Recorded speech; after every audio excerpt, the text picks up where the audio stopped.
बात अब खुलकर हो रही है।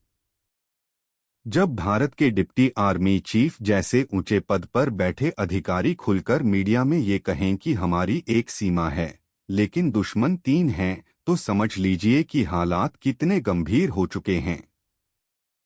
पाकिस्तान, चीन और तुर्की तीनों मिलकर भारत को घेरने की रणनीति पर काम कर रहे हैं और ऑपरेशन सिंदूर इसका जीता जागता उदाहरण है। ऑपरेशन सिंदूर में असली मोर्चा कहाँ था? आम जनता को यही लगता है कि ऑपरेशन सिंदूर पाकिस्तान के खिलाफ एक सीमित कार्रवाई थी, लेकिन हकीकत इससे कहीं ज्यादा जटिल है। डिप्टी आर्मी चीफ ने साफ बताया, फ्रंट पर पाकिस्तानी सेना थी, लेकिन उनको इंटेलिजेंस सपोर्ट चीन से मिल रहा था और ड्रोन सपोर्ट तुर्की से। यानी पाकिस्तान लड़ रहा था, लेकिन हथियार, जानकारी और रणनीति दूसरे दे रहे थे। चीन की चाल बॉर्डर पर शांति, बैकडोर से जंग। चीन का पुराना सिद्धांत है, किसी और की तलवार से दुश्मन को मारो, यानी वो खुद सामने नहीं आता, लेकिन पाकिस्तान को तैयार करता है भारत के खिलाफ। भारत के खिलाफ पाकिस्तान को चीन ने पिछले 5 वर्षों में 81% सैन्य उपकरण सप्लाई किए हैं।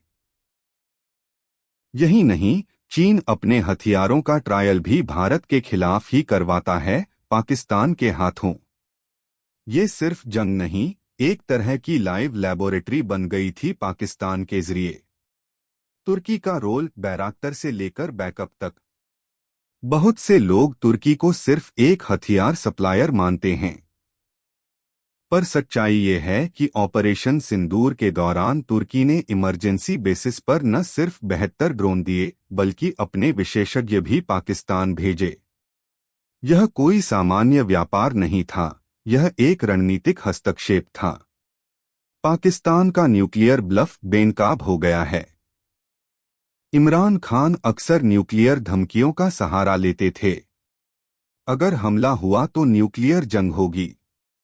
लेकिन इस बार भारत ने वो धमकी झेल ली और बिना झुके ऑपरेशन सिंदूर चलाया। यानी पाकिस्तान की सबसे बड़ी ढाल अब खोखली हो चुकी है। डिप्लोमेसी बनाम रियलिटी, अमेरिका कहता रहा, बस अब रुक जाओ। जब भारत अपनी सुरक्षा सुनिश्चित करने में लगा था, तब अमेरिका जैसे देश सिर्फ फोन पर कह रहे थे, और मत मारो पाकिस्तान को। कोई सैन्य मदद नहीं, कोई समर्थन नहीं, बस राजनीतिक दबाव। इससे साफ है कि भरोसा सिर्फ अपनी ताकत पर ही किया जा सकता है।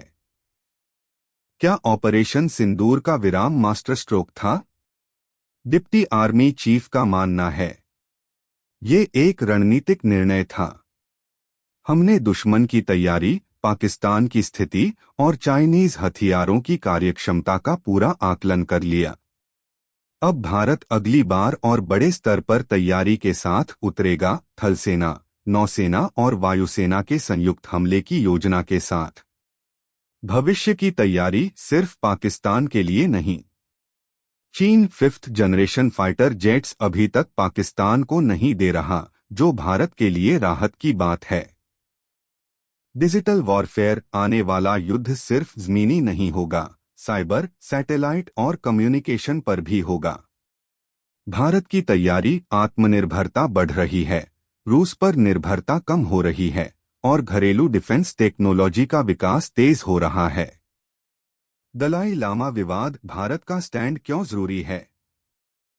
चीन चाहता है कि अगला दलाई लामा उसका चुना हुआ हो, जिससे तिब्बत को परोक्ष रूप से नियंत्रित किया जा सके।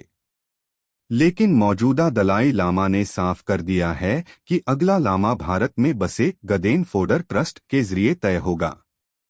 भारत को यहां खुलकर समर्थन देना चाहिए, कूटनीतिक नहीं, सैद्धांतिक आधार पर।